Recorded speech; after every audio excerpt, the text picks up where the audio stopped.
పేదరికం నీ భవిష్యత్తును నిర్ణయించదు, కానీ నీ కలలు, పట్టుదల, కృషి నీ జీవితం ఎలా మలుచుకోవాలో చెబుతాయి.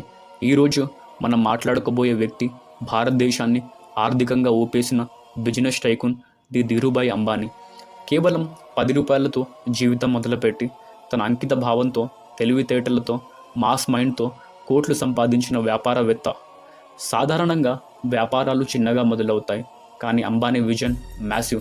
ఒక చిన్న టెక్స్టైల్ కంపెనీతో స్టార్ట్ చేసి దాన్ని టెలికాం, పెట్రోకెమికల్స్, ఫైనాన్స్ అని $1 బిలియన్ సామ్రాజ్యంగా మార్చాడు.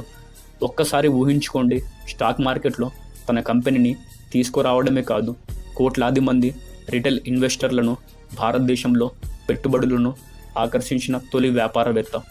ధైర్యం అంటే ఏంటో ఆయన నిరూపించాడు.